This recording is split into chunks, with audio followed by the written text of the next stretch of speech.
at night, when shadows creep, whispers echo where secrets sleep. I wander through these empty streets, searching for light where hope meets. But in the silence, a spark ignites, a flicker of dreams in the endless nights. Oh, I'll rise like the dawn, breaking through the pain. Every scar tells a story, every tear a refrain. With every heartbeat I'm drawing near, in the midst of despair I'll conquer my fear.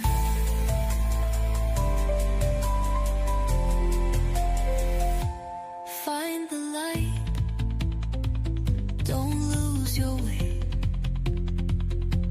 Hope will guide you, come what may. Through the storms that rage inside, I'll dance in the rain, let the troubles slide.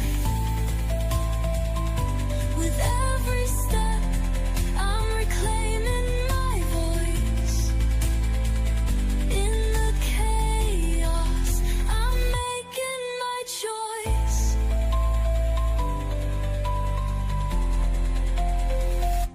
As thunder rolls, I won't back down.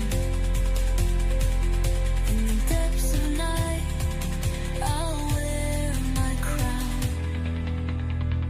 Oh, I'll rise like the dawn, breaking through the pain. Every scar tells a story, every tear a refrain. With every heartbeat I'm drawing near, in the midst of despair I'll conquer my fear. And when the world feels heavy, like a storm that never ends, I'll find a melody where my heart mends. Oh, I'll rise like the dawn, breaking through the pain. Every scar tells a story, every tear a refrain. With every heartbeat I'm drawing near, in the midst of despair I'll conquer my fear.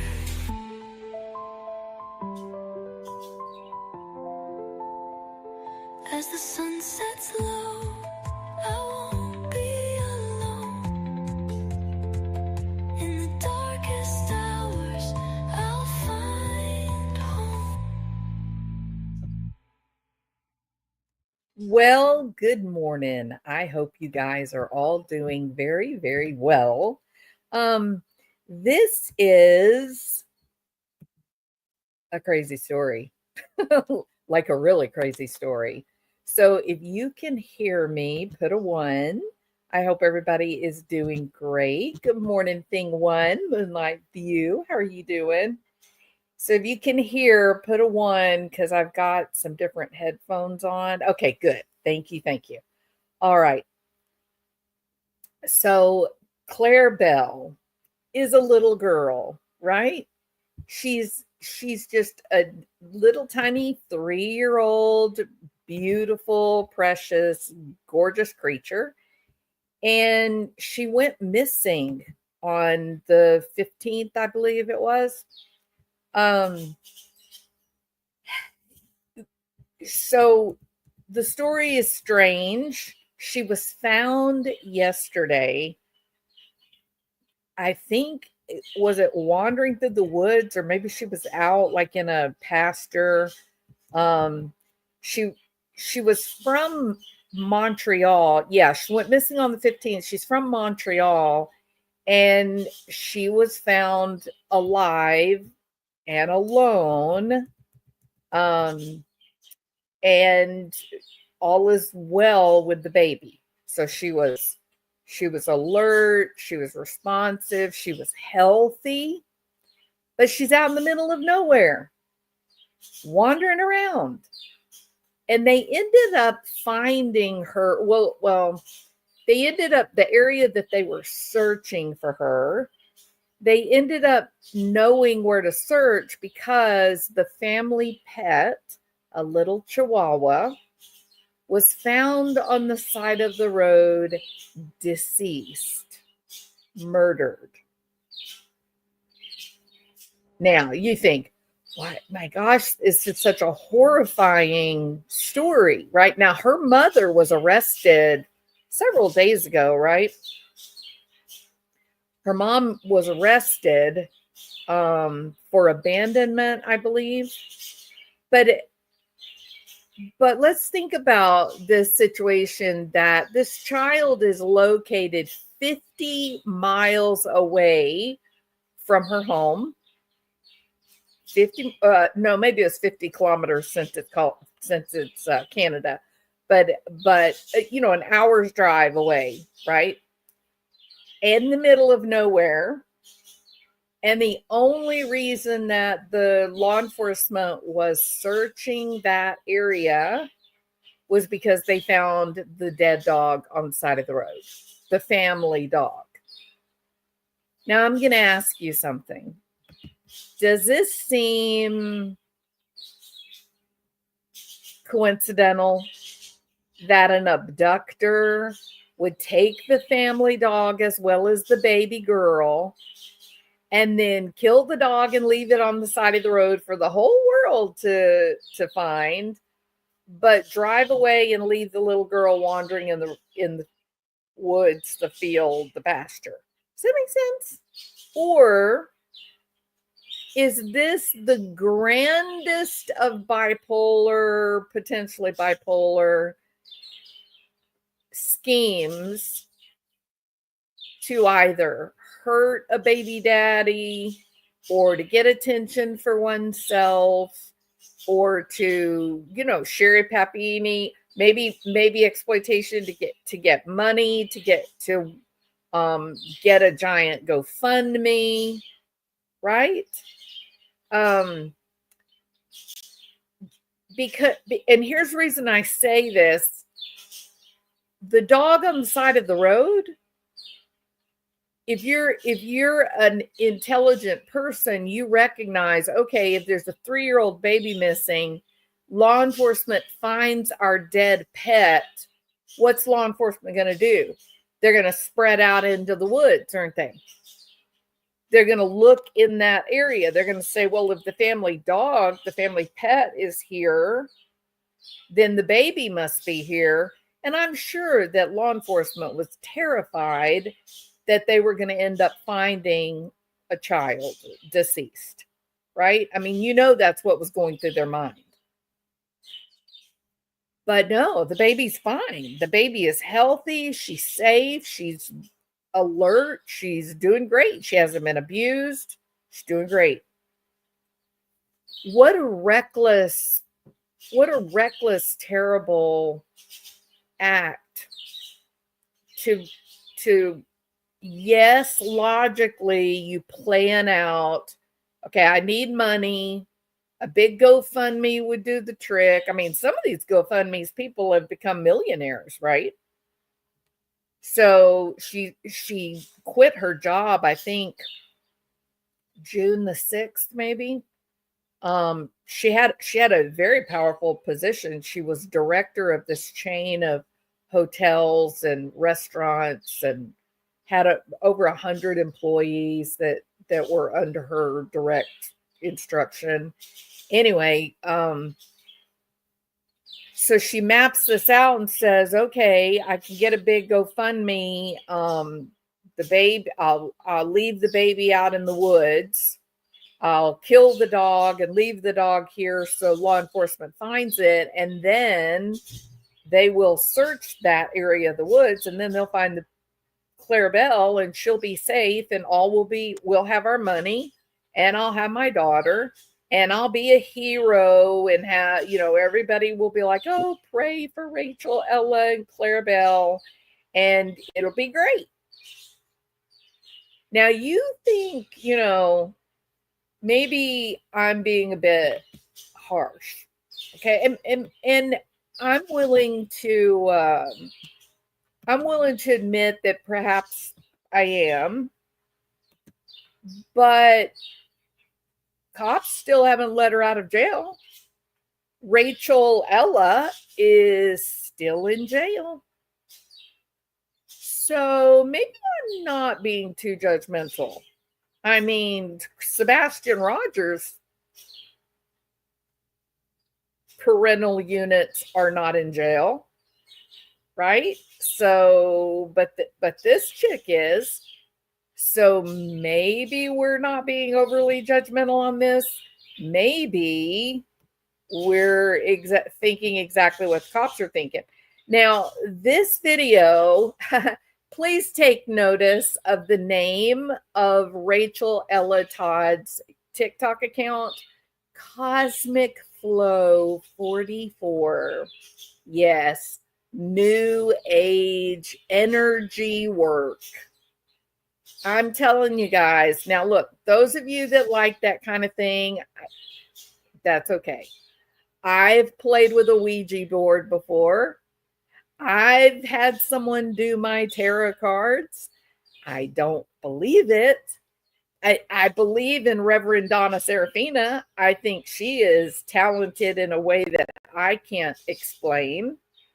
But in general, most of the tarot card readers and the psychics are living in the most poverty stricken inner city areas with neon lights that say psychic. Okay. And they have no money. They're broke, dead broke. Their car is dilapidated. If you had magical powers, don't you think you could figure out how to like win the lottery? So be skeptical, question everything, right? And so if you like the kind of energy stuff, the same way people read their horoscopes, great. I don't have a problem with that. I'm good. But when you're quitting a 15-year career where you're making over $100,000 a year because you got to get your energy chakras aligned, okay, that is not reading your horoscope every day. That is something else. We've achieved a higher plane of insanity. Okay. And Cosmic Flow 44 seems to have been experiencing something a lot more disturbing than blocked energy receptors. You know what I mean? Something was happening to her energy pistons. They weren't firing properly. This is her first TikTok. Okay. It's her first TikTok. And we're going to kind of go through these TikToks and you're going to see this decompensation. Now, I would contend that this very first one that she did, there is suggestion of what may be coming. Right? Okay, like look at the comment from Ms. Chachin. Ms. Chachin says it's giving bipolar vibes. It is completely giving bipolar vibes, and I appreciate this. There's also some histrionic vibes too, right? As you go through her account, there's a lot of histrionics. There's a lot of me. So the whole narcissistic thing. But I'm also one of those people that says a healthy dose of self-interest and self-love is a healthy thing. It's a good thing. You do need to value yourself. You do need to want to prioritize yourself in a way that you can be healthy and happy and be able to pay your electricity bill every month because you have a job, but this is different. The focus on me, it's different. It's sort of this idea of me at all cost. Right? Me at all cost. Me is everything. And to be fair, the New Age philosophies like cosmic flow, that on the surface they emphasize like spirituality, energy, interconnectedness, right? But then we get into the MK Ultra personal transformation. Become the butterfly that you were always meant to be. It's when they get into these mystical ideas of monarch butterflies, change, going from a lowly slug, a worm, into a magnificent moth or butterfly, where you begin to attract people that may have their energy chakras all bound up and stopped up, right? This is where you go from curious interest in magic to just all out meltdown, mental illness, and personality disorder. So while, you can't say there's any specific like mental illness or personality disorder that would suggest that one would suddenly become like a follower of Manson. There's definitely some psychological characteristics, um, some personal vulnerabilities that would make people more receptive to these new age ideas in a way that they just start living them. They take these ideas of energy work, cosmic flow, and they center that and they build their lives around that. And nothing else matters, including a little 3-year-old named Clarabelle and Clarabelle's little dog. That you get so completely focused on your your personal misery and how you were meant for bigger things, i.e. the cosmos, think Lori Vallow, that then the decisions that you begin to make are no longer about health for yourself or well-being for those that depend on you, right? So in the general strain theory, and I'm going to be talking more about general strain theory related to like Travis Decker and Chris Watts, but like in the general strain theory, anxiety and certain depressive disorders, those can become so profound that your neurochemistry gets all turned upside down, and you can get very, very ill from anxious distress and depression. A lot of people really don't know that you can have hallucinations, you can have psychosis when these conditions get so extreme that your body chemistry is just blown out of the water. Bipolar, people that have pretty profound levels of bipolar manic psychosis is not uncommon. That is a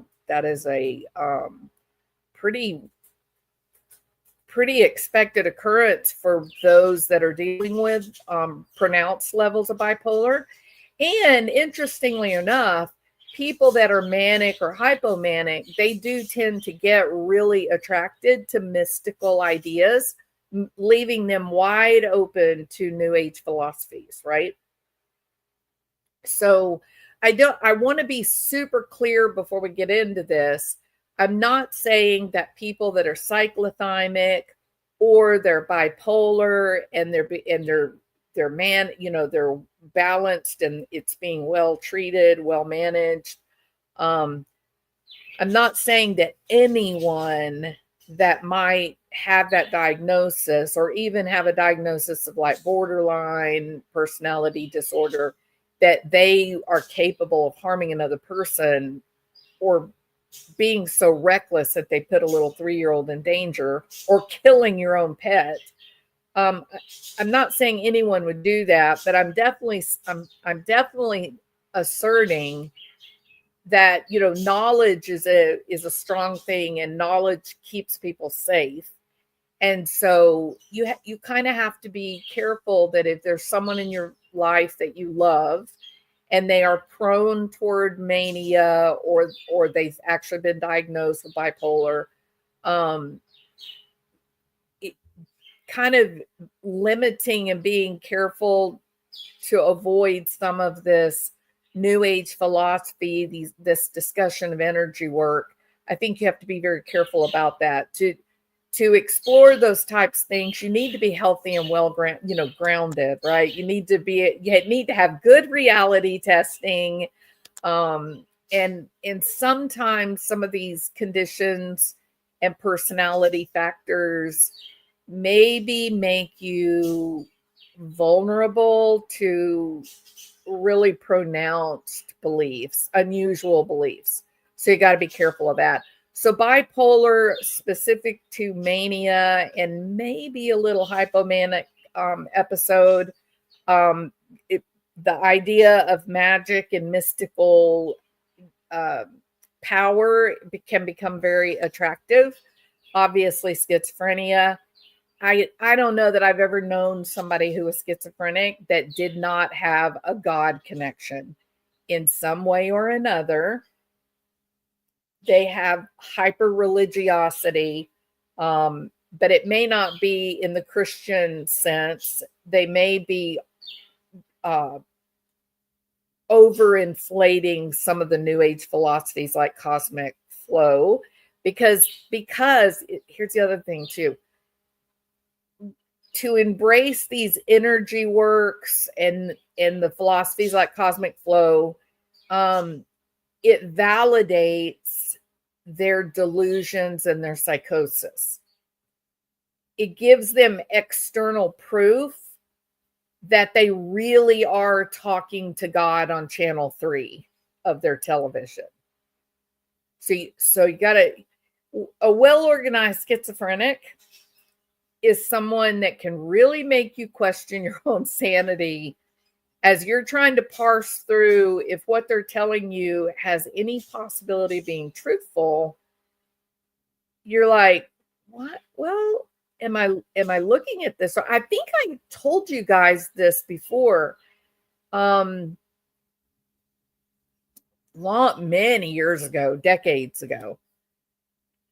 I did an evaluation on a lady that was institutionalized, and she was she had this story, the delusion.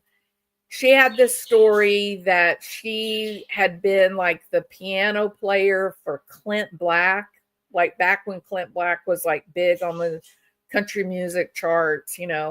And she had all these other famous people that she had worked with, and she had all kinds of stories. And people were the doctors and the nurses were like really torn about she's completely delusional, she's psychotic, she's on the street. She claims that she was a millionaire and her boyfriend stole all of her money and that's why she's living on the street. And then another group of people were like, no, I don't think she's lying. I think she's like telling the truth, right? And so there was this you would listen to her talk and you would think, this is just totally unrealistic. This is just not even possible. And then you would be questioning yourself and thinking, oh my goodness, but what if that's true? Like that would be a horrible thing if you had a boyfriend, they stole all your money, you ended up out on the street, and you were this super talented person. And so to make a long story short, people that are well organized schizophrenics or delusional, they can really make you question yourself. And so you've got to just take that person who says that they were a famous performer and that they were a piano player for Clint Black and they had millions and someone stole their money. At some point you just got to say, hey, somebody bring me a piano, right? Because someone that believes or their story is, I'm not a homeless drug addict. I'm a talented person who was sought after as a piano player in the country music industry. And my boyfriend stole all my money and no one will believe me. And now I'm locked up in a mental hospital. Sometimes you just got to say, okay, show me. Yeah. And it turned out that this woman was actually telling the exact truth. So she played the piano like nobody's business. And that was it. That was the beginning, right?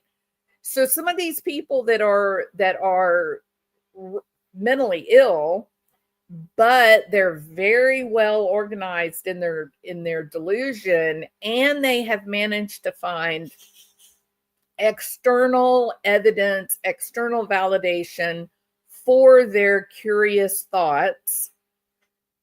Sometimes those people can appear very sane. And you, even as a professional psychologist, psychiatry, I've sat in meetings with medical doctors where everybody's going, is she lying? Or is he lying? And you're just like, I don't know if he's delusional. I mean, they're giving me evidence that what they're telling me is true. But then when I try to go out and check that evidence, it's just really kind of generic. It doesn't actually apply. Now, in the case of the lady, the piano player, it was absolutely true. She was who she was, and she was locked in a mental hospital, and nobody would believe her because everybody thought she was delusional, right up until she sat down at that piano and started playing, right? So you have to be very, very careful. All right. Yeah. Moonlight View says, my spirit animal is a root beer float. Thank you. Right? That's exactly right. Okay. So trauma, in addition to bipolar mania, schizophrenia, but also sometimes trauma survivors, especially complex trauma, they really struggle with identity, right? It's really, you have a really difficult time getting a good handle on who you are, who you want to be. When you have all of these intrusive thoughts and all of these cognitive distortions and all of this negative messaging from your past that is constantly confusing you. And so a lot of times people that are survivors of trauma or complex trauma, they can really be open and susceptible to some of the mysticism of the new age religions and spirituality, if you will. Of course, narcissistic personality disorder, they're wide open to this kind of messaging because it makes them feel special. It makes them feel like they have a connection, they have a secret that other people haven't attained, that other people can't get in touch with, but they have such a level of cosmic significance that they have achieved a plane higher than your own. I know, you can listen to it and hear it. Sometimes I even hesitate to say this because it's maybe somebody that's diagnosed with borderline personality disorder, but let me qualify this. I'm not sure borderline PD is specifically susceptible to the New Age philosophies as much as it's just the narcissistic part of that personality disorder that's being triggered. So with borderline, there's just so many different possible personality disorders at play that you can't really give it one diagnosis. That the people with borderline, they're right at the cusp of multiple problems, and that's where the word borderline comes from. So I think people that are diagnosed with borderline PD, they're more susceptible to new age teachings, magic, mystical type of stuff, getting sucked into the madness with a cult. I don't think it's borderline specifically. I think it's that little piece of narcissism that's there that gets attracted to the potential of being at one with the universe. Okay. Sorry that I have to go into character every now and then. And histrionic personality disorder, same thing. You know, people that have histrionic traits, they seek attention. They have an incredibly dramatic self-expression. And so they're drawn to, you know, the mysticism and the things that would stand out, something that would make them feel like they were on stage. And you would get that with cosmic flow and the vivid imagery that goes with cosmic flow. Yeah, because it's from a different, okay, so it's from a different perspective than narcissists. Narcissists are being attracted to that idea because they want to believe that they're at a higher plane than other people, that they've accomplished something, that they're more intelligent, more insightful than others. And so they use the idea of something like cosmic flow as proof that they are special. Histrionic, by comparison, though, is they just love,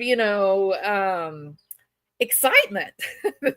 They just love cool, fun things. And so they have a insatiable desire for stimulation and activation and drama. Yeah. Right. So they get attracted to it, but it's more like a Disney World ride. They're like, oh man, this is awesome. I want to be a part of the cosmic flow movement. Right. It's kind of like psychedelic lifestyle. And so that's fun to them.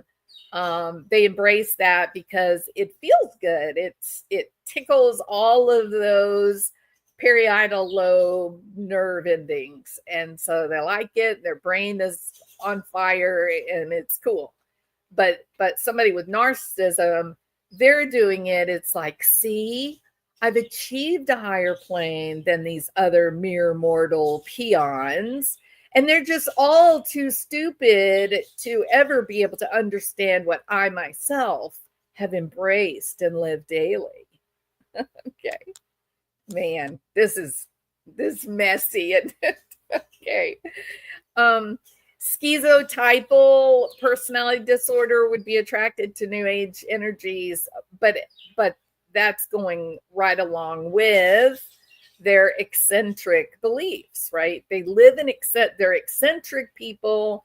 They live a rather isolated lifestyle.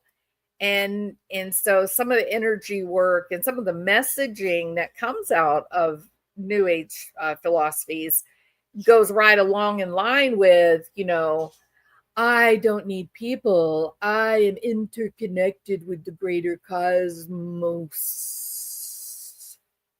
All right. Dependent personality disorder, bless their hearts. Yeah, they just need to know who they are. They don't know who they are unless they are being, mirroring someone else or something else. And so a structured belief system like cosmic flow would give them a mirror. It would give them identity. It would give them a sense of security and direction, and that they would know who they are. All right. So you can see flavors of Lori Vallow in all this, right? If you can kind of hear the whole Lori Vallow personality as I talk about this, put a 1.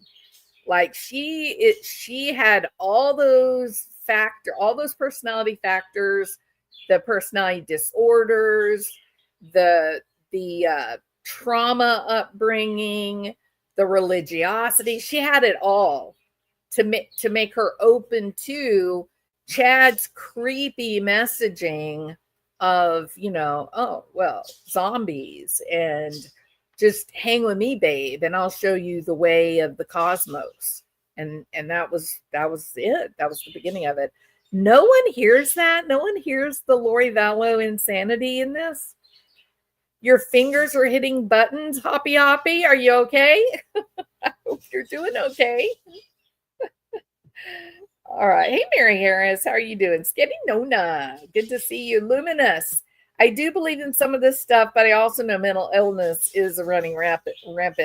No, yeah, I totally agree, Luminous. And, my position on Eastern philosophies and the energy work that it, is kind of typifying some of the new age stuff. If not, look, 93% of the world's population believes in a supreme being, right? Whether it's God or Allah or whatever your religion is telling you. So our brains are primed for belief in a superior being, some intelligent organization, all powerful, all knowing. Our brains are sort of primed by that. Now, is that genetic endowment? Maybe, but it could be just reality. So I, like I said, I read my horoscope. I think Reverend Donna Serafina has some kind of perceptual energy that most people don't. She's able to do something that I don't understand, right? So I'm not closed-minded, and I'm not, I don't have harsh, I don't believe that I know everything and that all has to conform to certain categories and beliefs. I think there's an incredible amount of unknown energy happening in our brains that maybe through modern living we've just lost touch with. But I'm also not seeking to become one with the cosmos. And I've got enough sense to know that if I've got a good job, I need to keep it and take care of it, because being homeless with a 3-year-old child on the side of the road is not being at one with the cosmos, right? So I do think we have to balance, even though you explore some of this stuff, keep your feet on the ground and just remember there are ultimate truths. And one of those ultimate truths is being healthy and keeping your loved ones safe, right? That is an ultimate truth. All right.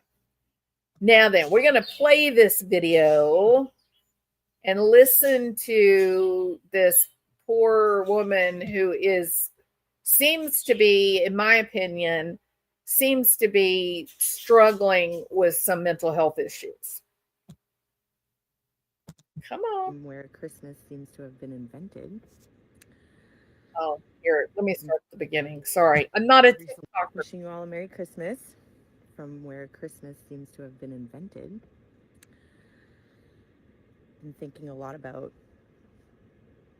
the moon and the stars, and how it all seems to affect us all lately, or always. Just,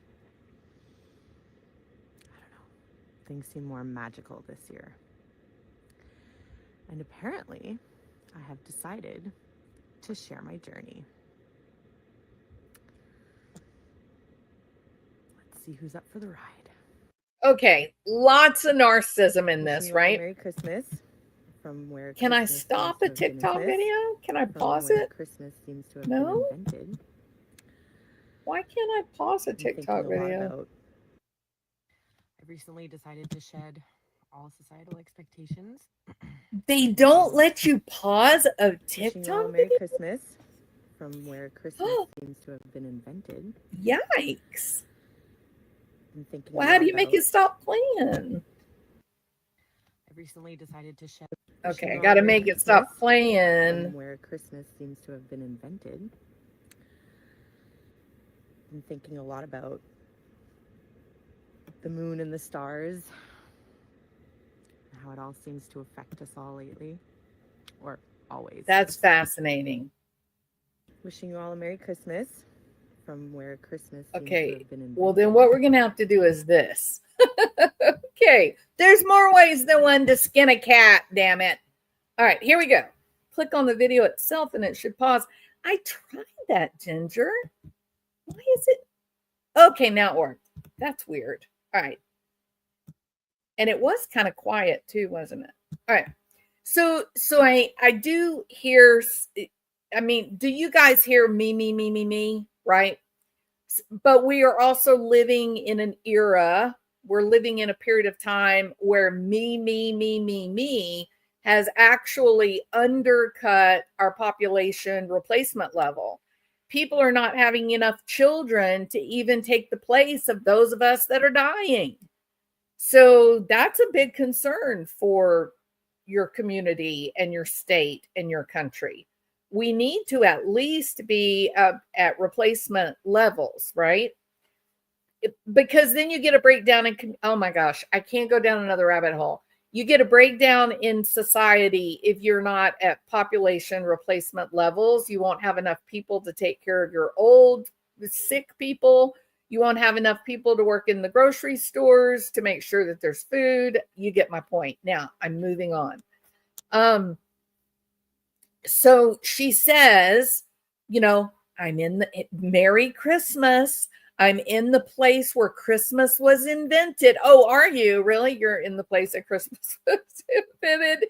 Because, dear, if you look at cultures all over the world, everybody's got their own form of Papa Gijo. Okay, look, Noel, Santa Claus is everywhere. So I don't know about that, lady, but it made you feel good in the moment to say, look how special I am. It's Christmas Eve and I'm at the birthplace of Christmas. Were you in Bethlehem? Like, what's happening here, Rachel? Now then, notice the date, December the 25th, 2024. So can we say that this little video is at best self-indulgent? If you think this was a self-indulgent statement, put a 1. If you think I'm full of it, put a 2. She starts out by saying, I'm in this special place. I'm in this special mood. It's a special time. And then she ends by saying, basically in a nutshell, I'm so special that I want to share myself with all of you. I want all of you to see what a special life I have in the special person I am.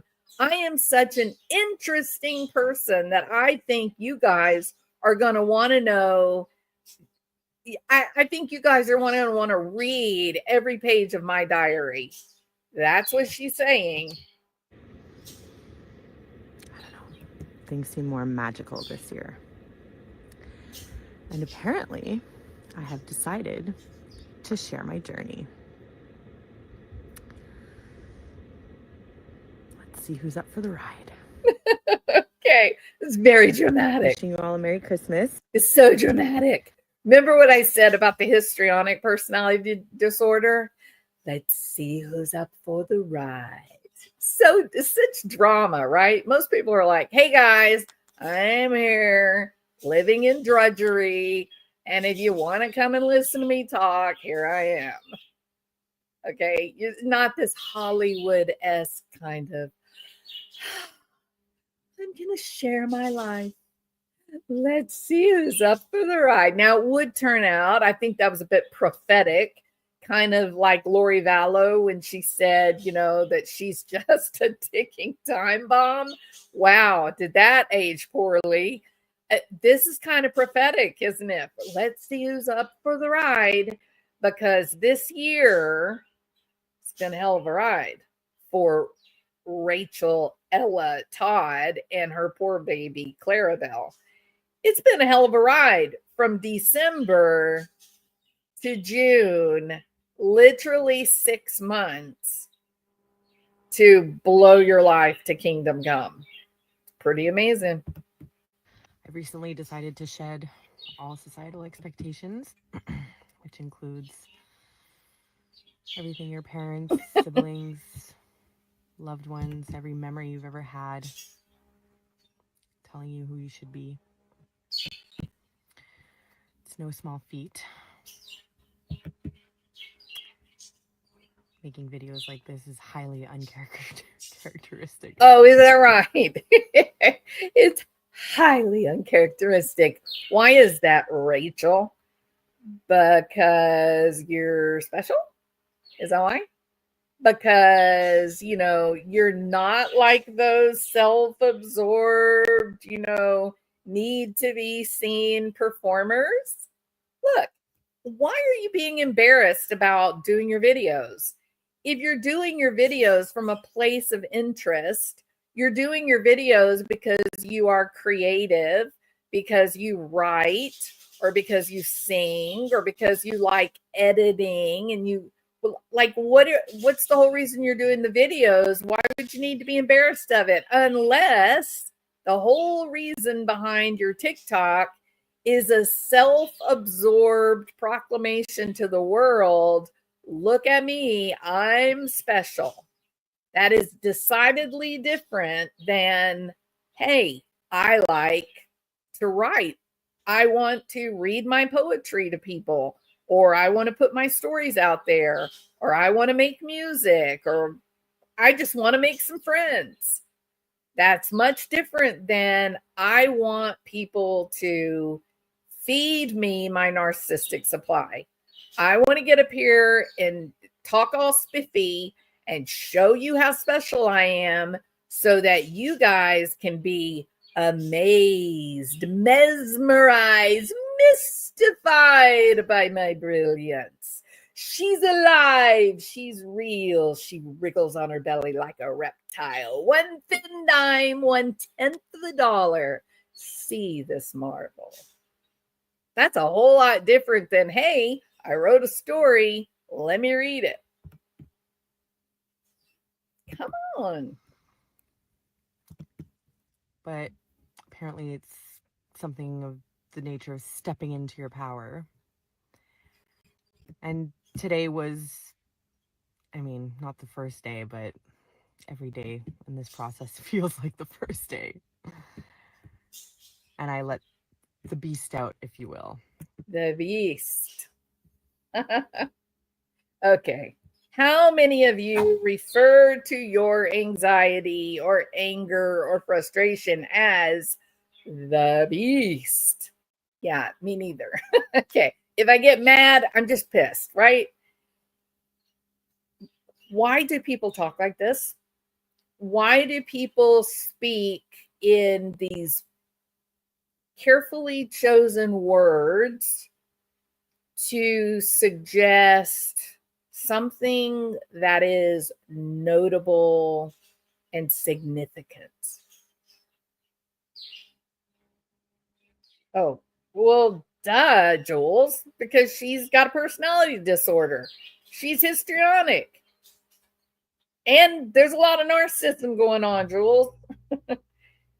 You'll hear this pattern of speech that becomes very clear. After you've seen a couple of people that do it, then you begin to realize, oh my God, they're all doing the same thing. That's so weird. They're not using their words to communicate. Well, no. They are definitely communicating, but they're not using their words to convey a concept. They're using their words to say, this is my opportunity to get you to be in awe of me.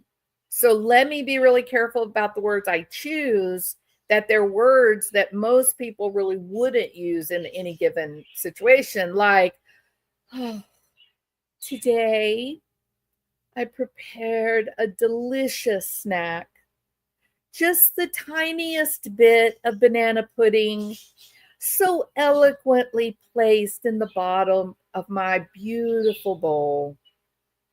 And as I turn to sit and luxuriate in my fur-lined chaise, I dropped my Italian pottery bowl. It smattered into 10 million tiniest of the tiniest pieces. And I released the beast. Okay. You know what? Here's what would happen in my life. I'd say, damn it, I went in the damn kitchen. I got me a damn big ass bowl of banana pudding and I dropped the son of a bitch and it broke into 10 million people's and now into 10 million pieces and now I'm pissed. Damn it. Right? Are we both like saying the same thing? Sure. But who's doing it in a way that's authentic as compared to doing it in a way that says, look at me, notice me, be impressed by me. I want to talk about me, want to talk about I want to talk about number one on my me, my. All right. Now I'm eating. Now I'm eating damn nanner pudding off the damn floor. So leave me alone. Go away, Bill. Shut up. Go away. Let me alone. Let me eat it off the floor. Cannot let a good bowl of banana pudding go to waste. Isn't that right, Ginger? All right, let's listen to the profoundness. That is Rachel, Ella, Todd. I didn't really like what I saw. Yeah, I know. Happened. I'm relearning why I am who I am. Okay, I'm gonna let this play again. I've recently decided to shed all societal expectations. Shed. There's a buzzword. Shed. Which includes everything your parents, siblings, loved ones, every memory you've ever had, telling you who you should be. It's no small feat. Making videos like this is highly uncharacteristic of me. But apparently it's something of the nature of stepping into your power. And today was, I mean, not the first day, but every day in this process feels like the first day. Shed. Process. These are buzzwords for the metamorphosis, correct? These are buzzwords for the metamorphosis where these manipulators say, you come to us, give me your tired, your poor, your aching, hurt feet. Okay. They say, come in, bring all your pain, bring all of your brokenness, bring it. You are safe here. This is a safe place. Hey, this is straight out of the book of Manson. This is exactly what he said and did to the kids that were stumbling into the ranch, right? You're welcome here. Don't worry about what your parents did to you.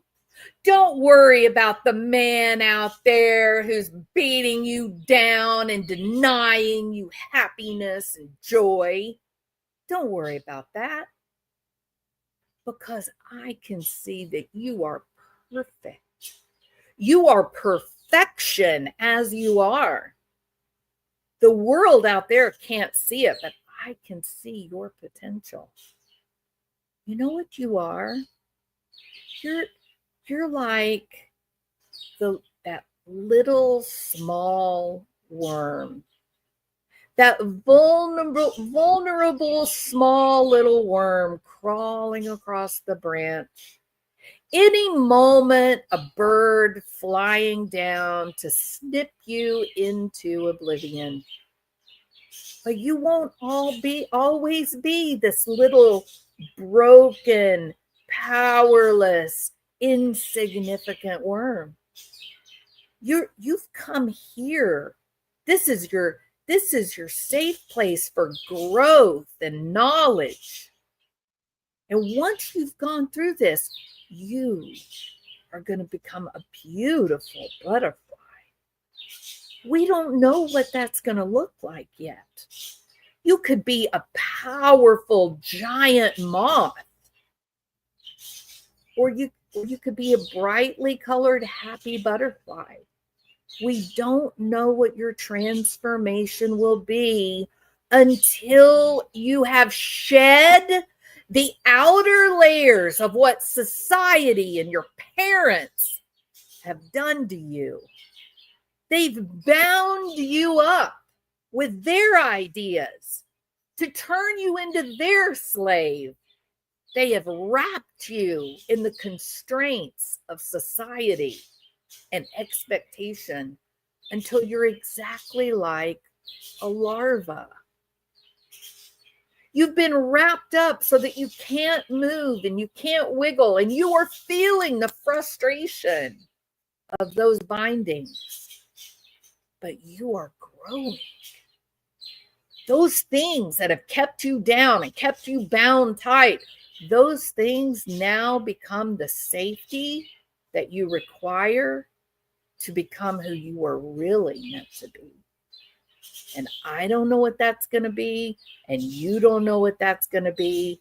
But when you go through this process, as you shed all the teachings and knowledge and learning that you've ever experienced before, you will emerge powerful and strong in a way that you could never have imagined.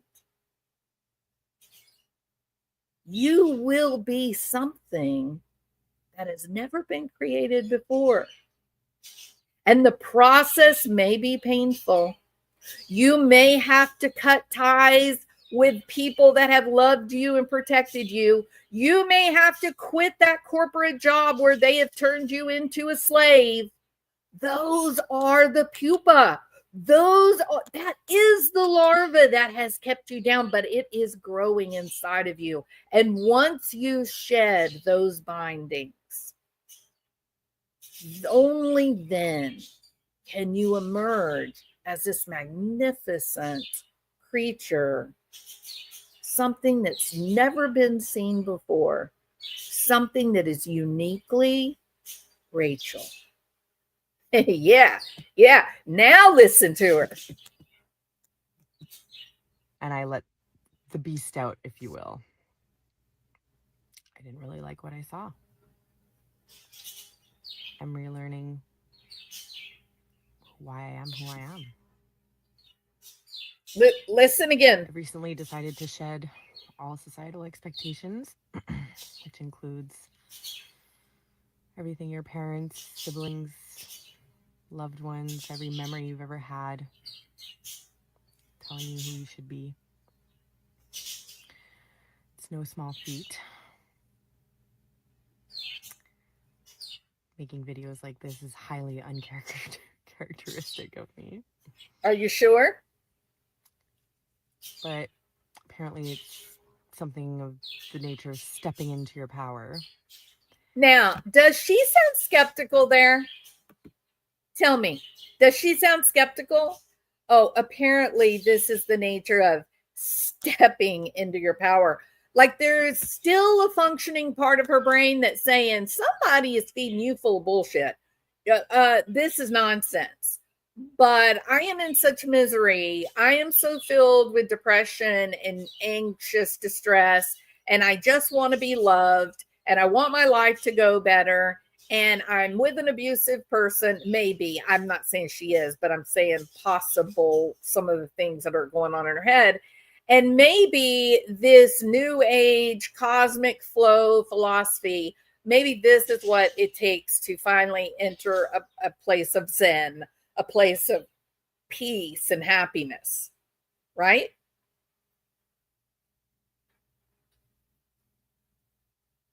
So, who is it?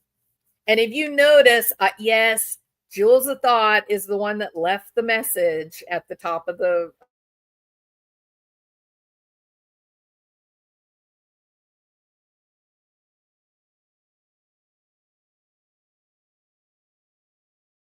please go find whoever eating her full of this crap. because at this point right here, she's new in it. You can hear her narcissism, you can hear the histrionic PD, you can hear that, but who's teaching her? Is it a therapist? Is it a coach that, like a life coach that she's gotten involved with? Or has she actually become a part of like an online community where they're discussing cosmic flow and this philosophy? Like, where's it coming from? She's trying to embrace it. She's moving with it, but right here at this point, December the 27th, 2024, she's still very skeptical. 6 months ago, there's still skepticism. If you disagree with me, put a 1. If you have no idea what I'm talking about, put a 2. I'd appreciate to know if you just don't give a shit what I'm talking about. It seems like you may not care, and that's okay, because we can move on to a different topic if you want to.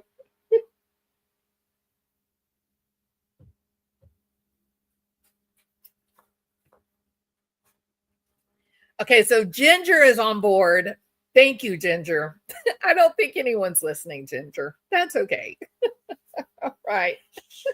Moonlight View is like, I don't know. I hope a counselor wasn't feeding her this. Yeah, well, I do too, Ginger. Unfortunately, a couple of times in my career, I've been asked to meet with some therapist who had some curious ideas. And, there were complaints made. And you got to make sure that even therapists and counselors and psychologists and psychiatrists and doctors, you got to make sure they're okay too, because, they can get mental illness as well. So, hey, M-Cause, hey, Magic Star, Skedinona. I had a sister-in-law that had a therapist giving her some strange methods, but then we weren't sure if she was misrepresenting what was said. Excellent point, Skedinona. It absolutely happens, no doubt. Yet one of the most uncomfortable things I ever experienced was one of the people that I was working with, they started telling their family members that I said for her to do this or do that. Well, my therapist told me to do this, or my therapist told me this. And so, the husband wanted to know why I would tell the person that they should have an affair. And I was horrified. My eyes popped out of my head. And I said, that I don't understand. And we were meeting with the patient. And he says, but you told her blah, blah, blah. And my eyes popped out of my head. And I said, that is something that I don't recall. And then the patient began backpedaling and, justifying, trying to explain away what she had said. So you got to be really careful as a therapist. Always remember, sometimes your patients can either misunderstand what you're trying to teach, or they may just start using you as the scapegoat, which is an opportunity for change, right? That's the scapegoating your therapist is that is definitely part of the narcissist's array of tools, right? And when you become the tool to your patient, well, that is a area rich for growth and learning for both of you. So sometimes people hear what they want to hear. There's that too. It could be just as simple as a chair is a chair, right, Magic Star? My brain is moving really slow this morning. Hey, Diane H. I hope you are doing well. Think about you every day. You're in my prayers. All right. So let's go then to her next one. Oh, and wishing you all a merry. I've recently decided to shed all societal expectations. You can see my comment that I left is who's teaching her, check out her therapist. There are some very crazy counselors out there who put these ideas into her head. I let out the beast. Yeah, that's there. She's being influenced by someone, and that might be a big help for investigators. Apparently, it's time I share my story. I've always These recently are decided to the shed same all day, societal December expectations, 27th. which includes December 27th. apparently it's time I share my story. I've always been curious and observing and a little lost. Who isn't? I guess for the sake of this story, it begins 20-year-old girl looking to find stability and a place to call her own, stumbling into a restaurant and becoming a waitress, unknowingly having an amazing opportunity to delve into the fabric that connects us all. I started observing psychology, emotions, how everything affects everything, and awareness in general. A little unknowingly, just my curiosity.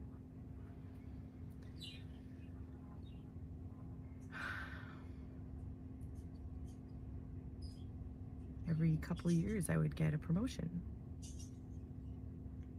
And 5 years ago, I became director. Now I manage over 100 employees.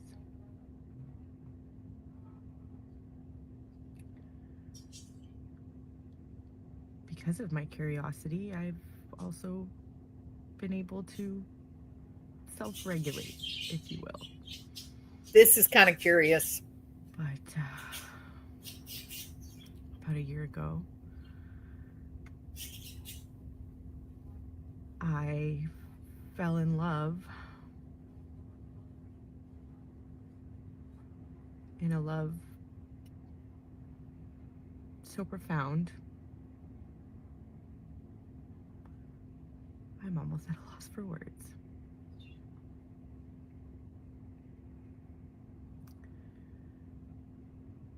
I've had to let him go.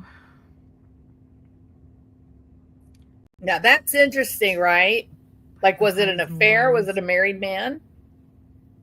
that I experienced, at least.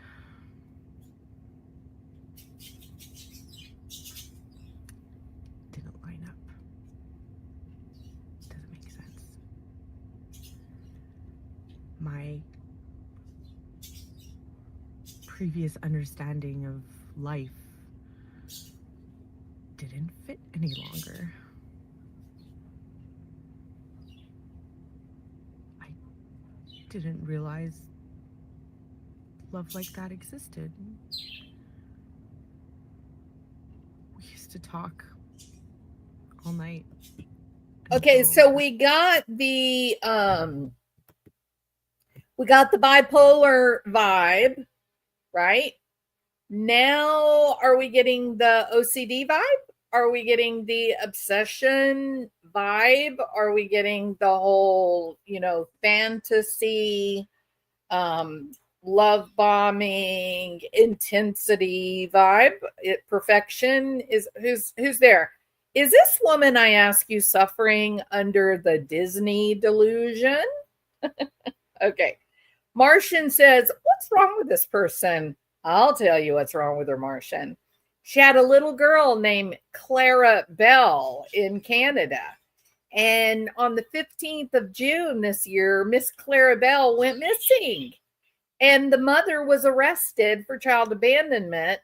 And yesterday, on the 18th, little Miss Clara Bell was found wandering about alone in the forest in a red cape. No, I'm kidding about the red cape part. But How did law enforcement find Miss Clarabelle in the middle of nowhere, wandering aimlessly alone?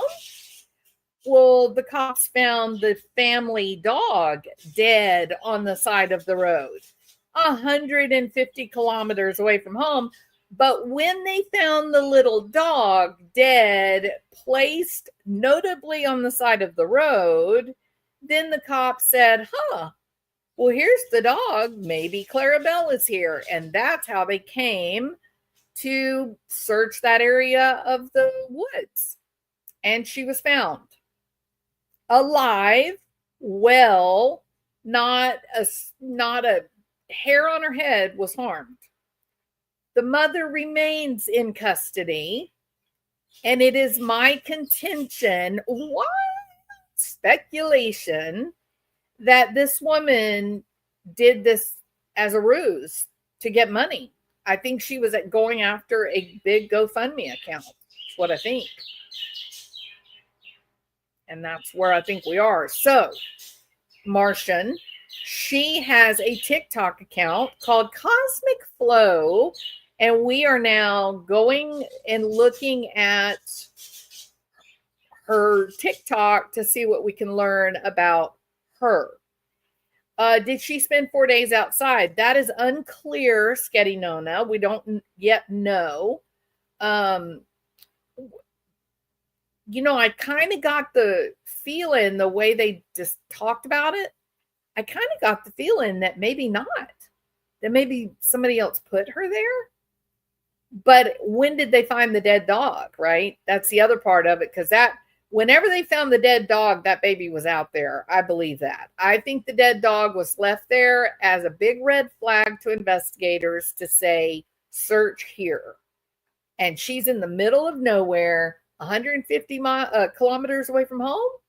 It wasn't coincidental. All right. Thought she was a completely different person. No, this is her. Clarabelle's the daughter. Rachel Ella Todd is the mother. And Rachel Ella does seem to have some, curious ideas about life. The dog was found within the first day or two. So if the dog was found in the first day or two, then yeah, the baby was out there. Yep. So, I mean, thankfully, the cops were very specific. They said the baby is safe. She's healthy. She's alert. She has not been harmed. So it's a crazy story, but I wouldn't let this mama off the hook. Not yet. There is an awful lot to worry about. It's a nonsense song about getting a name wrong. Clarabelle is a nonsense song. She's giving me the creeps. Oh yeah, well, just wait, Martian. She is in a state of metamorphosis to become all that she was ever meant to be, to shed the garments and constraints of anyone that ever told her what she was supposed to be, all that damn stuff. Early morning, and it felt like our souls were dancing. Okay, she fell in love a year ago. That relationship had to come to an end because her way of dealing with the world no longer was okay.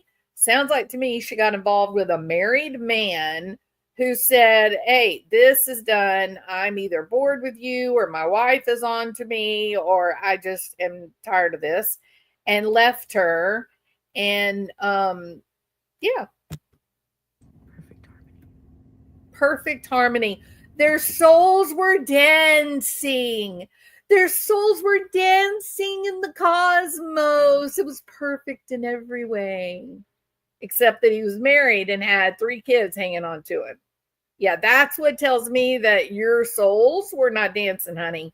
All you did was justify what you knew to be a terrible mistake in the very beginning, and you chose not to be rational. Okay. I'm interjecting a lot of my own opinion on top of this.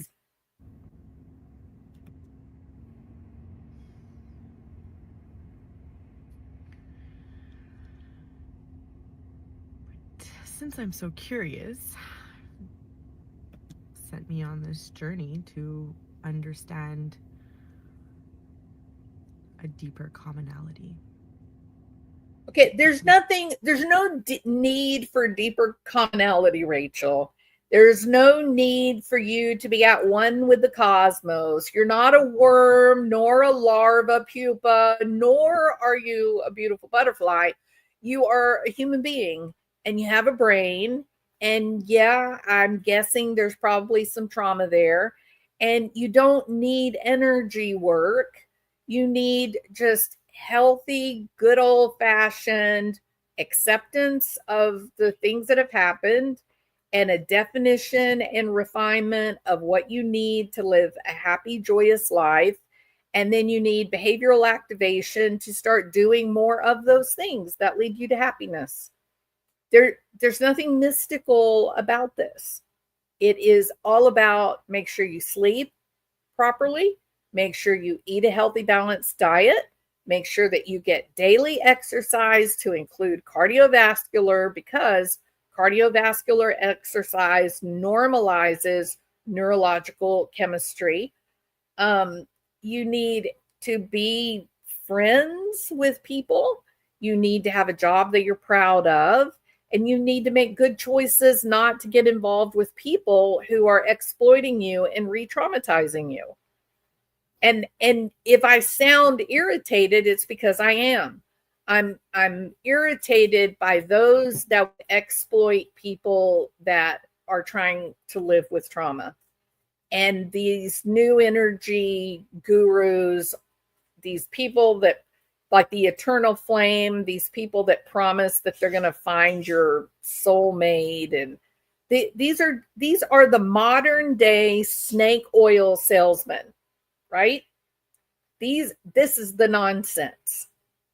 Instead of recognizing, look, you're an animal just like your little dog or your little cat. And yes, of course, we have a much finer brain and we have spirituality and connection because of it. I get that. But what I mean is your body needs to be healthy and your brain is a passenger in your body. So your brain needs to be healthy and there's basic requirements for health, physical health and mental health. Sleep, eat healthy food, exercise, and then human affiliation. That's what you need. And then your brain chemistry normalizes. If there's something organically amiss, then there are pharmaceuticals that can help your brain chemistry stay balanced. And then you're okay. So I think that this woman has trauma. And I think because of her trauma and exploitation potentially by a married man, I think that she fell victim to a snake oil salesman. And because she's in so much pain, she bought into it. She believed it. And she made some very foolish choices that endangered her baby. Thing beyond psychology and emotions.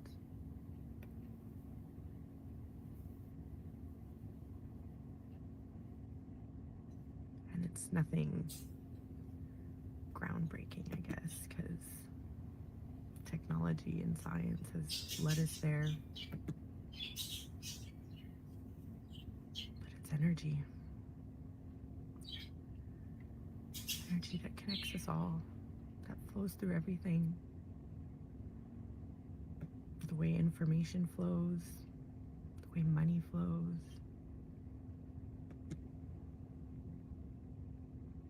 the way our feelings flow, from in to out, manifesting realities.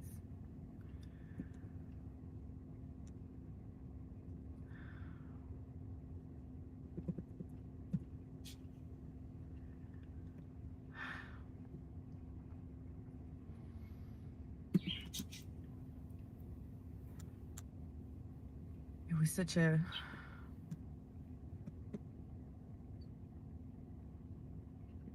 experience that shook me to my very essence, forced me to redefine my priorities. Understanding how deeply a mother's happiness affects her child energetically.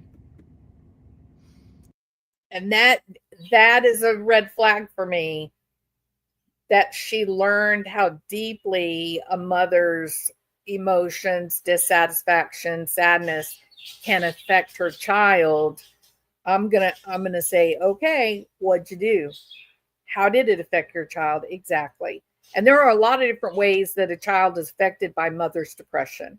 We know that a lot of times when the kids are brought in for therapy, it doesn't take long to figure out the child is reacting in a healthy, expected way to what is actually a mother or father's mental health issues. And so then we can hopefully get help for the mom or dad, right? There's a hidden language that we all speak, and we don't even know it.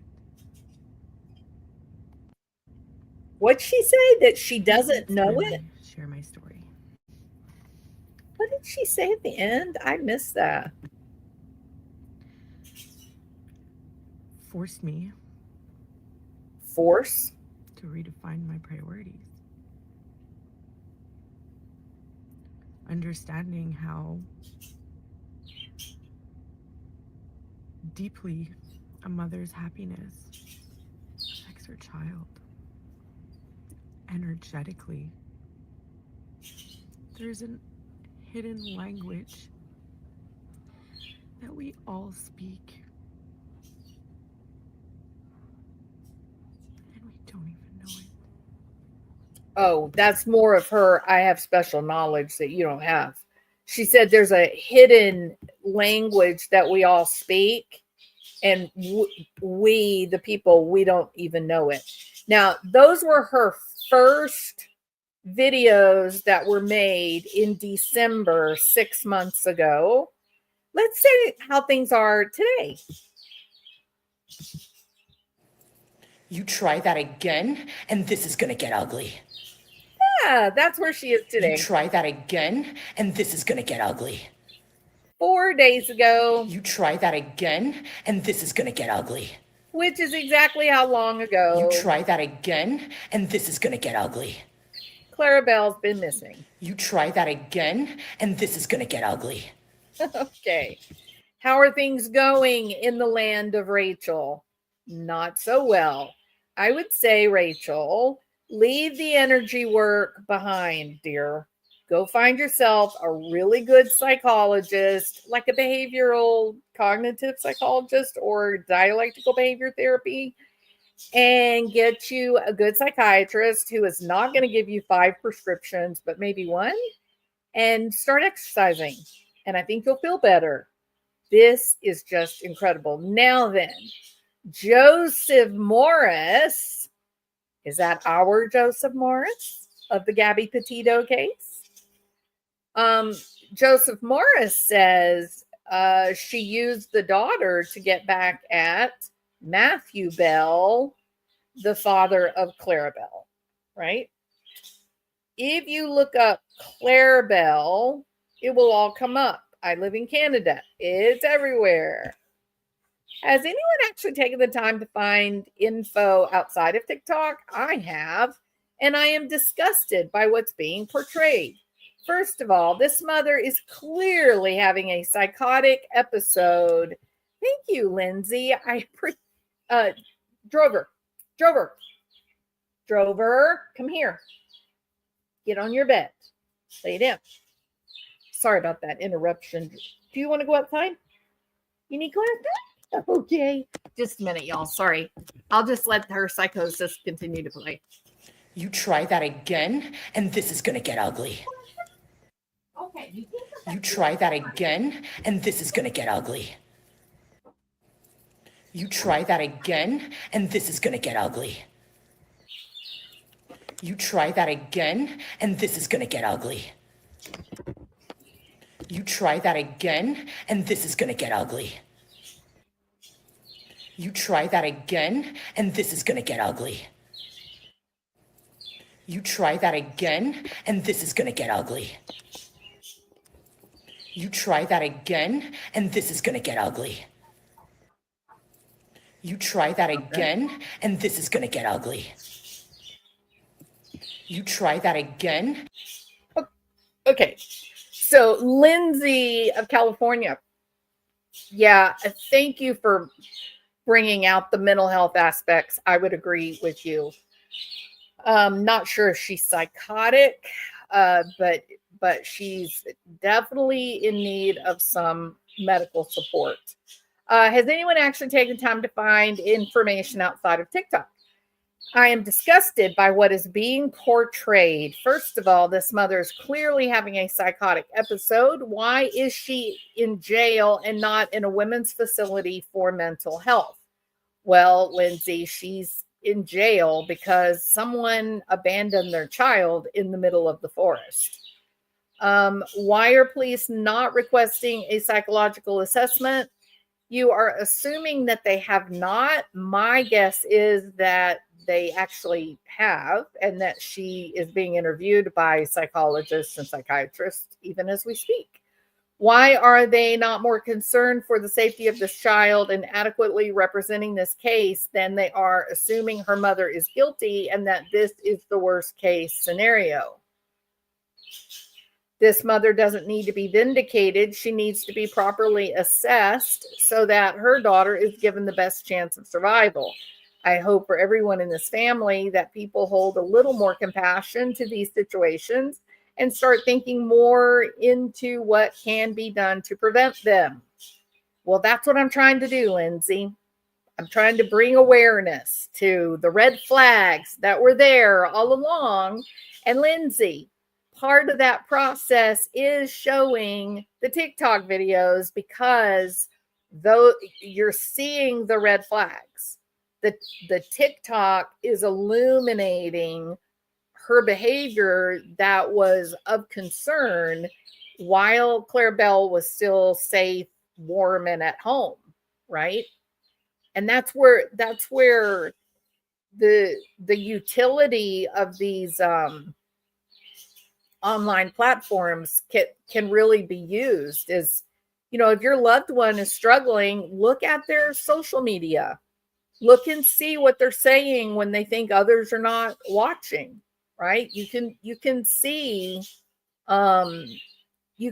when people are having some strange ideas or overwrought,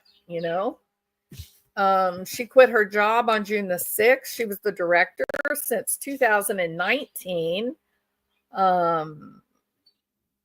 Let's see. She worked for Corner Collection, a group of hotels, restaurants, and spas. Employees verified that she quit on June the 6th. She hated her ex more than she loved her daughter. A mother with nothing to lose. Her child meant nothing to her. Our system has failed children time and time again and will continue to fail them. Not much will happen. This monster. She does seem to be holding the baby in a very protective way. With the intensity of her animosity, you're not seeing a corresponding level of how she's handling the child. She seemed to be pretty gentle with the baby. Watch. And this is gonna get ugly. So she's being very aggressive. You try that again, and this is gonna get ugly. You try that again, and this is gonna get ugly. And the baby's kind of like, what's going on? Baby doesn't seem to be afraid of her mom. She's not scared, trying to get away. But I also think that the little caption is interesting. She put on there, "I know more than you think." Again, that is suggestive of psychosis, right? So something definitely went down. You don't know if her ex is manipulating her. You don't know if her ex was trying to say he was going to get custody of the baby. In the case of Travis Decker, he had gone from a place of great significance, being an Army Ranger, to losing everything. I mean, I think wasn't he working as a plumber, or I think he was working as a plumber. He had lost. His wife was trying to legally remove the right to overnight stays because he was homeless. And when the kids went to visitation with him, they were, camping because he was an unhomed person. Um, I don't know how that's different than saying a homeless person, but the powers that be think that's less hurtful to say that they're an unhomed person. They're homeless.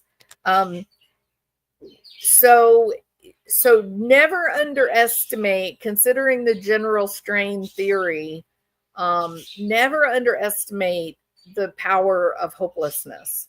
When people feel like they've lost something important, they can respond in a way that is very aggressive. And anytime there's either homicidal ideation or suicidal ideation, the other one is close by. They're twins, they go together. The homicidal ideation and suicidal ideation are just two sides of the same coin. All right.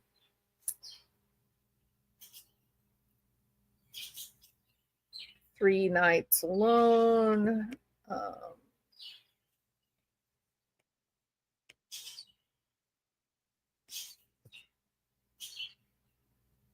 This person says the little girl looks terrified. Again, and this is gonna get ugly. You try Was that she again, terrified or and this is gonna get confused? ugly. You try that again, and this is gonna get ugly. Now, I will say this. It's a gorgeous baby. I will say this. Who thinks it's strange and unnerving that this woman is having such a dramatic disagreement with Matthew, the father of the baby? And so she makes a TikTok video? What? Weird, right? Yeah, I think she looks a little confused. I mean, she may be stressed. She may be, being overly compliant because she's afraid of her mom's intense emotion. That's possible. Or she's just used to her mother being triggered. And so it's just like, okay, mom's upset again, no biggie. But think about this. This woman is literally making a video.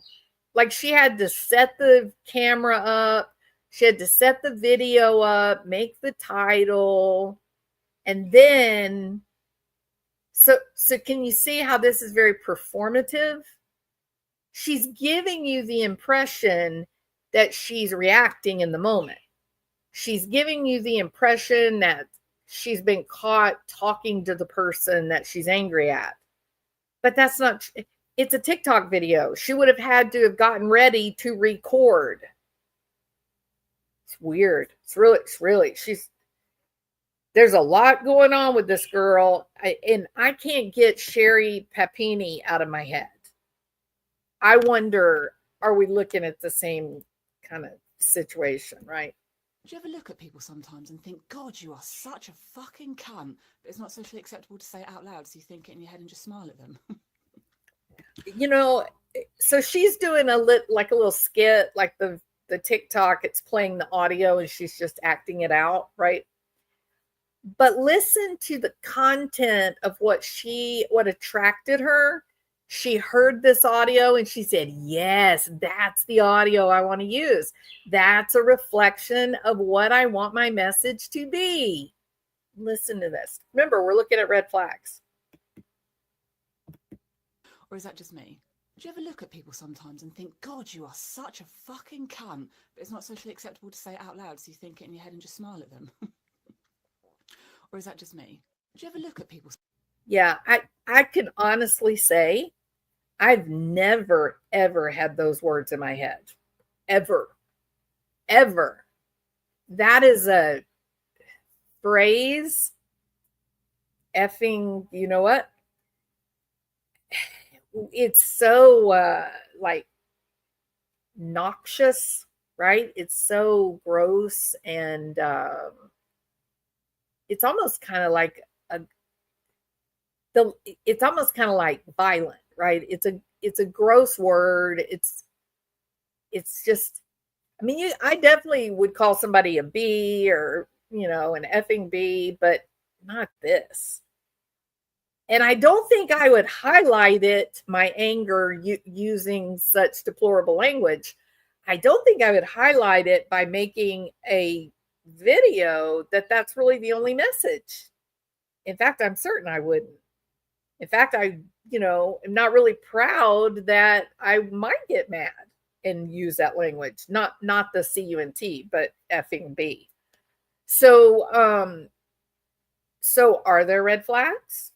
I kind of think there were. Uh-oh, this is sensitive. I don't know what's sensitive about it. Let's watch anyway, shall we? You hear that, Mr. Anderson? That is the sound of inevitability. Ooh. Name is Neo.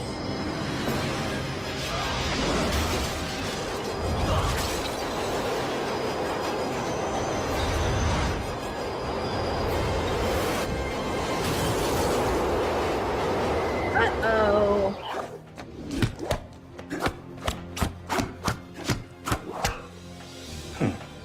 Upgrades.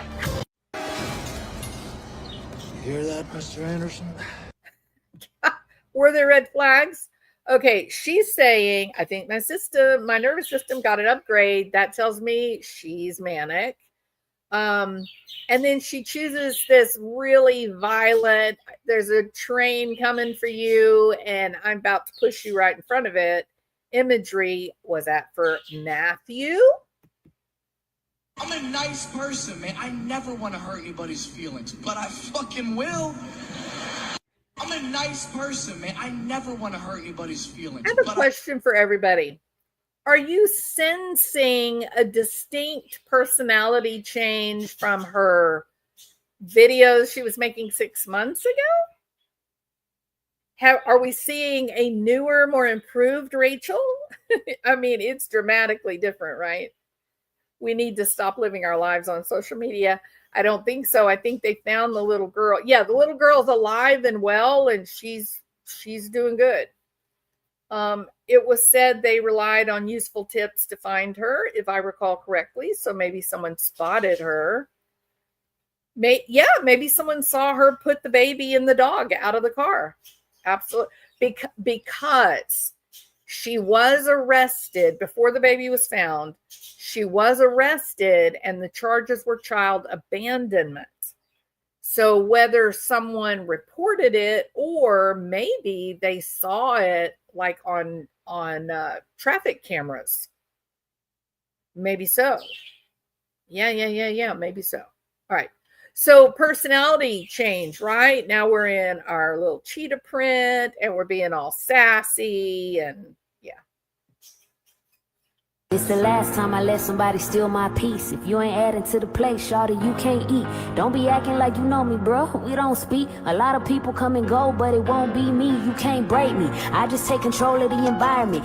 Get them worked up and then I put them in retirement. I won't lose sleep if you don't have my back. But don't you try to front on me, cause you can't take that back. I'm still God's shot, regardless if they like it or not. I've been busting out the seams. I don't fit in a box. Cutting people out the picture, yeah, you might get cropped. And I don't carry dead weight, so you gon' get dropped. Bringing it back to perspective. I've been so reflective. Had to guard my energy and now I'm so protective. I don't waste time trying to prove myself. I can't please you so much that I lose myself. I think it's way past time I remove myself. I done tried everything, it's time to choose myself. And I don't need your cosign. God did it when he threw another lifeline. Yeah, you know it's my time. It's the last time I let somebody steal my peace. Unbelievable. Look at this one. 4 days after she quit her job. You're gonna get it. Gene.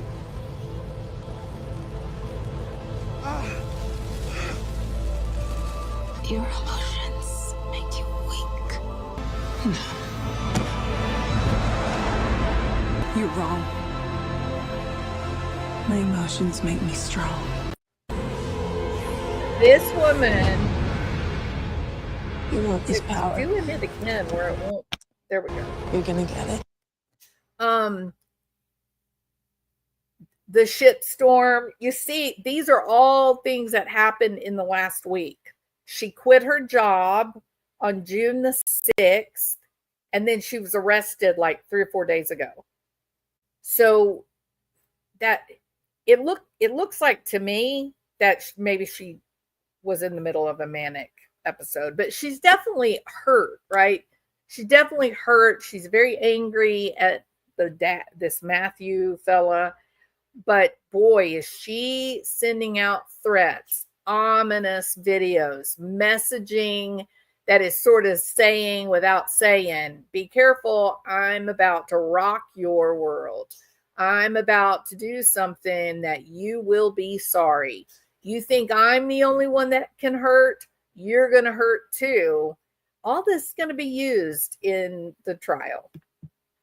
All right. Well, after a year and a half of survival mode, 6 months of investigation, and an entire life burnt to the ground. A year and a half of survival mode. Does that correspond with when Matthew broke up with her? She says in December, 6 months ago, she says that a year ago she fell in love. But then that relationship where their souls were dancing together like sprites in the forest, it had to come to an end because it was no longer aligned. Her beliefs were no longer aligned. It sounded like she got involved with potentially a married dude and he broke up with her. But she is seething for a year and a half.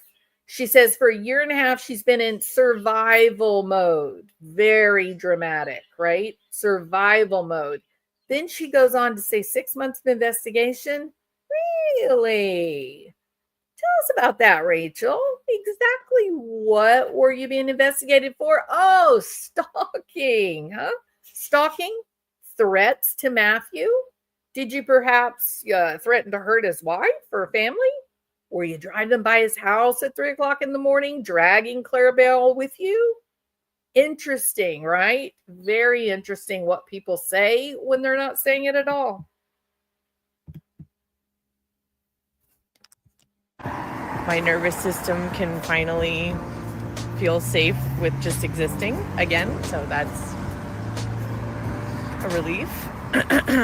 You don't think relief. I'm a little disappointed I wasn't able to manifest more clarity as to why an environment that felt so safe to me for my entire adult life suddenly became a threat. But it's a relief to know that I'm not entirely nuts. So, are you sure? Are you sure, right. Rachel? Well, after a year and a half of survival mode, 6 months of investigation, and an entire life burnt to the ground, my nervous system can finally feel safe with just existing again. So that's a relief. Now, I think she's made a decision. Whatever it might be. I think in this instance, we're seeing someone who seems like, so sometimes people that are, let's say, suicidal, sometimes they will suddenly begin to have increased energy and smiling and laughing, and their friends and family misunderstand that burst of energy or positive outlook. They misunderstand that as, oh, look, she's getting better, he's getting better, when really what it is it that they feel, the person that's made the decision to end it, they feel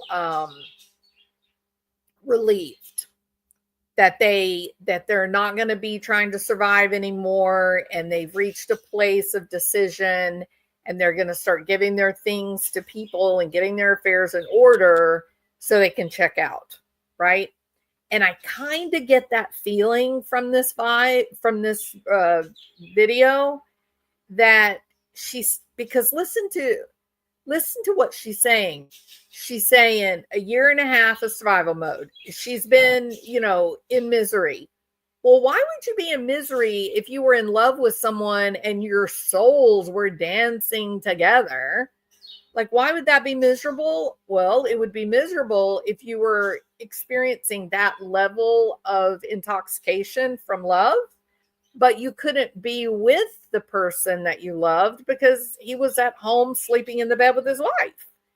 That would be misery, wouldn't it be? So it kind of makes you think, a year and a half in survival mode. A year ago, I fell in love. Yeah, I think we've got pretty good indication that he was probably an unavailable person. So then she goes on to say, what was it? She said a year and a half in survival mode, 6 months in under investigation. Okay, because you were angry at the dude who was married and you proceeded to stalk him. You proceeded to threaten his family and friends. That would definitely put you under investigation, correct? So, and then she goes on, she says, and, an entire life burned down, which she had a 19-year career. She was director of this restaurant chain of businesses. And she was very successful. She was making a lot of money. And on June the 6th, she quit her job. That was her choice. She was not fired. She quit her job. That was June the 6th. 4 days later, she's making this video. 4 days later. A life that is completely burned down. She's made a decision, I think. I think she's been a year and a half involved with this man she was in love with that was unavailable. 6 months of anger where she's acting out and stalking. And then she quits her job. She tried the energy work. She tried to become a beautiful butterfly like they promised her. And that didn't happen. She just remained angry and bitter. And now here it is, 4 days later, after melting down, quitting her job, accepting that she'll never be a beautiful butterfly. Let's listen to her message after burning her life down, quitting her job, walking away from her career. Now what? I'm a little disappointed I wasn't able to manifest more clarity. Become a butterfly. As to why an environment that felt so safe to me for my entire adult life suddenly became a threat. But it's a relief. The environment she'd lived in her whole life suddenly became a threat because she got involved with a married man and all that means, all that comes with that poor choice. It's the ultimate act of self-destruction to believe that dating a married person could end well. It's just a self-destructive act. There's nothing that's going to come of that. A married man is not going to go, oh my God, I love you so much. I can't live without you. Let me divorce this woman that has stayed with me for 30 years and walk away from my children and all of our Christmases and vacations, divide up my fortune that I've saved. No, they're not going to do that. They don't do that. It's a teeniest, tiniest fragment of men or women that will walk away and leave behind an established family. They just don't. That's why it's such a self-destructive thing to get involved, make a decision that dating someone who's married could ever hope to come out. But the Disney delusion tells you, no, it's great that we're really soulmates. we're soulmates, and he's going to realize that. And she'll go on, the wife will go on and find another love. It'll be okay. We're soulmates. We deserve to be together. Unrequited love, right? So now she's going, I don't know why I did well for, the first 30 years of my life. And then suddenly my life becomes dangerous to live in because you got involved with a married man, honey, and all that goes with that. And your life spun out of control. You felt intense love and attachment for someone that was completely unavailable to you, and that created a whole lot of psychodynamic problems. It started physical breakdown. Neurologically, your chemicals were amiss, and you're a mess. But something happened. She quits her job on the 6th, and 4 days later, we start getting this kind of thing. So her life, suddenly this life that was always so safe is no longer safe, but it's a relief to know what? To know that I'm not entirely nuts, so baby steps. All right, well, after a year and a half of survival mode, 6 months of investigation, and an entire life burnt to the ground, my nervous system can finally feel safe with just existing again. So that's a relief. Okay, and that's where I think she's made her decision. That's why she quit the job. She walked away. She's made a decision that she's done now. She can't keep doing this. Or hear me out. You go fuck yourself and I keep doing what I'm doing. Or hear me out. You go fuck yourself and I keep doing what I'm doing. And one last thing I'm going to point out is all these videos happened on the same day, June the 10th. She was manic. She was furious. She no longer had any worry or care, fear of punishment. She was done. What are some of your weaknesses? I'm too honest. I don't really think that's a weakness. I don't give a shit what you think.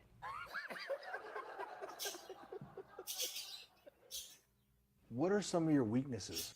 Some people just need a good old-fashioned high five. In the face. With a chair. Repeatedly. Some people just need Malice.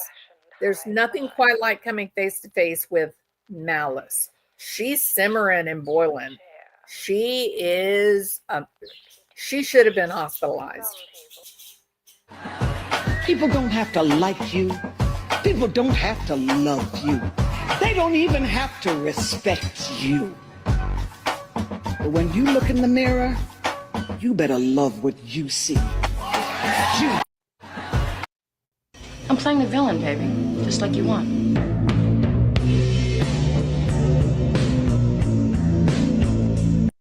I'm playing the villain, baby, just like you want.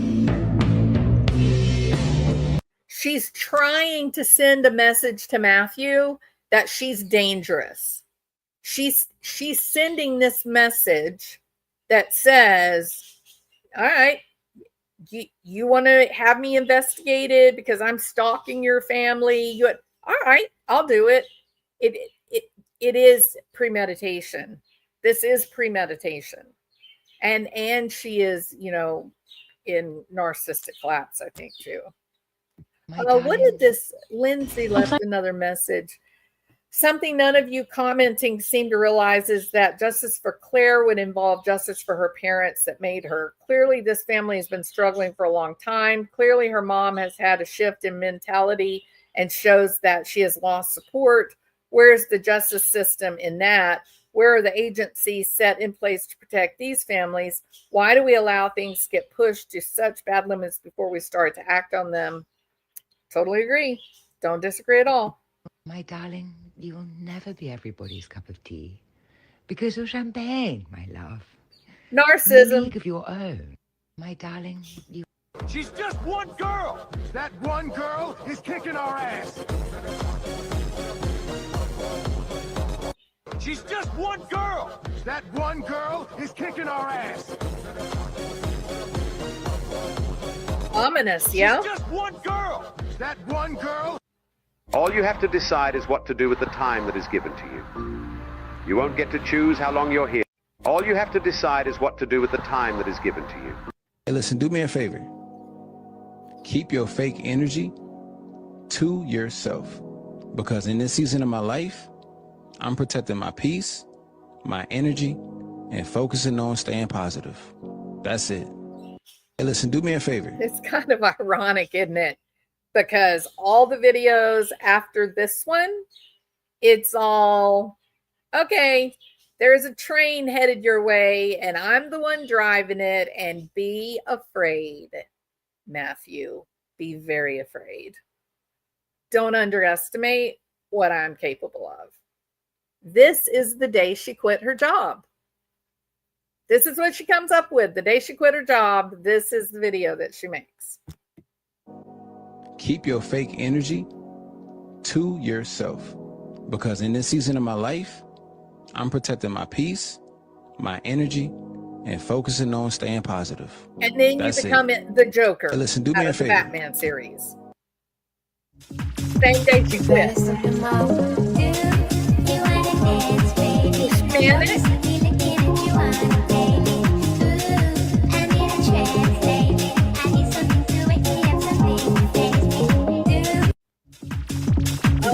I'm sorry, Rachel. All you manifested was a jail cell, honey.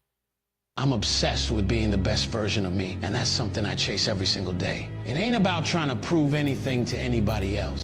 I'm obsessed with being the best version of me, and that's something I chase every single day. It ain't about... Am I all right? No. Am I gonna be okay? Hell yeah. Take my heart, don't break it. Love me to my bone. Am I all right? Ooh, was he fighting or flirting with me? He had a knife to your throat. That didn't answer my question. Ooh, was he I fighting wonder or what the flirting shock with was me? that He she had a got the knife day to your before she throat. quit her job. That didn't answer my question. Ooh, was he fighting or flirting with me? He had a knife to your... Interesting. If you see me happy, just leave me alone. I deserve this.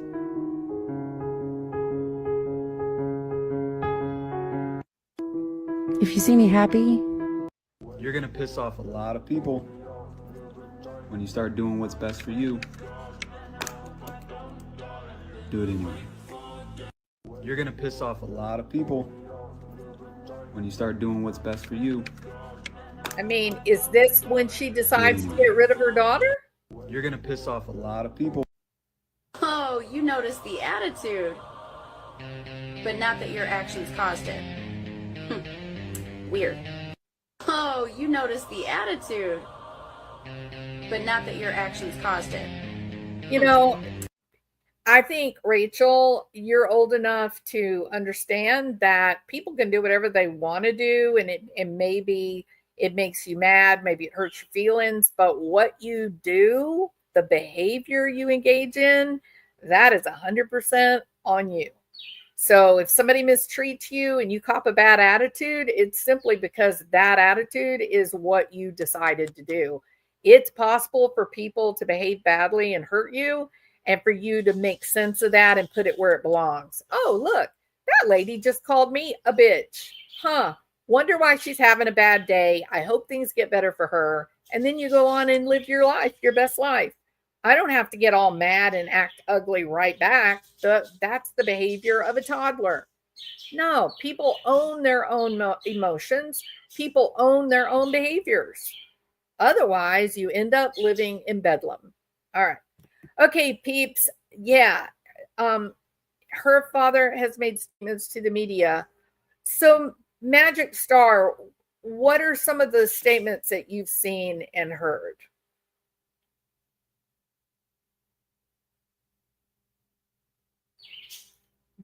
and you're probably right. Hey, Jude. And here's the reason I say that. Because people that are healthy, mentally healthy, they recognize if someone doesn't like you, they can dislike you without your involvement. And so if someone doesn't like you, are you really going to go start looking at their social media? If someone disapproves of you, are you going to seek out and eavesdrop? Or are you just going to accept, hey, everybody's got a right to an opinion. That's their opinion about me. And I'm just going to keep focusing on me and doing the best I can and live my best life.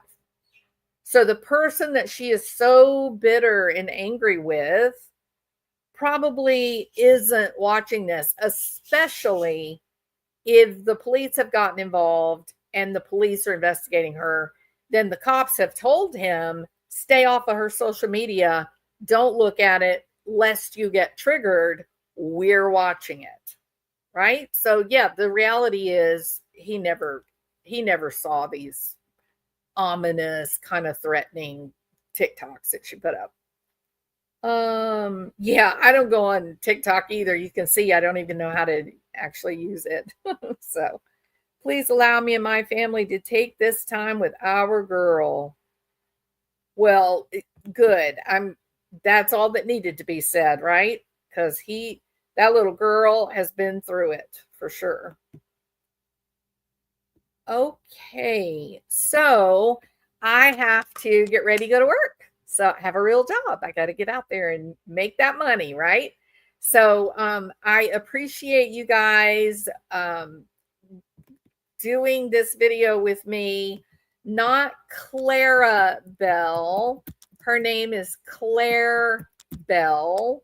And Matthew Bell is the dad, right? And then the mother is Rachel Ella Todd. So it's not Clara Bell like the cartoon. Was it a cow, a Jersey cow, I think? It's Claire. And her last name is Bell. All right. Thank y'all so much for being here. I appreciate it. I am going to be covering Foodie Beauty, and those, I know there's going to be so many of you guys that are not interested at all in the Foodie Beauty stuff, and I get it. So I'm going to be very open and put Foodie Beauty in the title so that you don't even waste your time clicking on that video and watching it. Okay, I get that. But just because I do like once a week on Foodie Beauty, it doesn't mean that all my other videos are all going to stay what they have been ongoing, which is true crime, forensic psychology, just personality psychology, things like that. That's all going to be the same. That's not changing. All right. So, yeah, Foodie seems totally sane next to that. I had that thought, Sketty Nona. She's open with I'm a mess, but yeah, you don't get this weird kind of, new age energy stuff. However, you can't, it's still all coping skills, right? Whether you turn to weed, THC, substances, wine, bourbon, whatever, whether you turn to substances to mute, to detach and dissociate, or whether you turn to new age philosophies, aren't you still trying to distance yourself from your pain? You're still trying to mute some of your energy. Yeah. So I think people that openly embrace, high levels of substance use, people that pursue these kind of strange new energy or new age philosophies like healing energies and all that, I think it's all the same thing. These are people that are in pain. They have a history of trauma, and they're just trying to feel better. They're trying to find something that makes them comfortable. And the sad thing is that the answers are out there. We know how to heal from trauma. You've just got to get hooked up with a good psychologist. And master's level therapists are great. I have lots of people that I refer to a couple of like marriage, family therapy, social worker. I got a couple of social workers that I refer to. But there are some situations where there is complex trauma and there's some additional chemical issues involved, and they need to be seen with someone that has a little bit more depth in their education and experience. A psychologist and a psychiatrist would be, the way to go. So I think Foodie Beauty's life could dramatically change if she could find a good psychologist and a psychiatrist to work with. I think things could be turned around in a year easily. Same thing, this woman, Rachel, there was help out there. But you go for substances to make you feel better, you're just compounding the chemical dysregulation just grows, right? So it just gets worse. Okay, folks. I hope that you guys have a great day, and I will talk to you later. Yeah. And I burnt that channel. Sinister grifters with a snake oil grin. Voracious virtue signalers cashing in. False PIs, they're fixing the game. Pointing fingers, but they're all the same.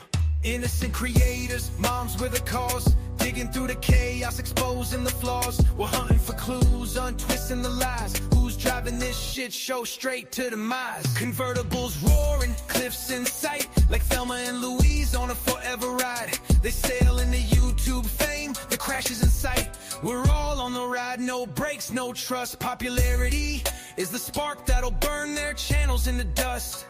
Or it'll burn their channels in the dust. Dust.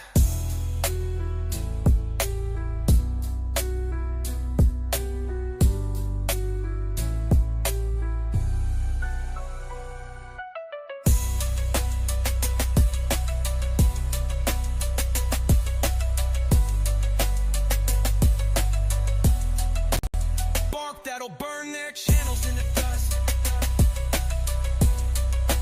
Spark that'll burn their channels in the dust. Dust. It's in the dust. That'll burn their channels. It's in the dust. That'll burn their channels. What's in the dust? The dust. The dust. We're all on the ride, no brakes, no trust. Popularity is the spark that'll burn their channels in the dust. Dust.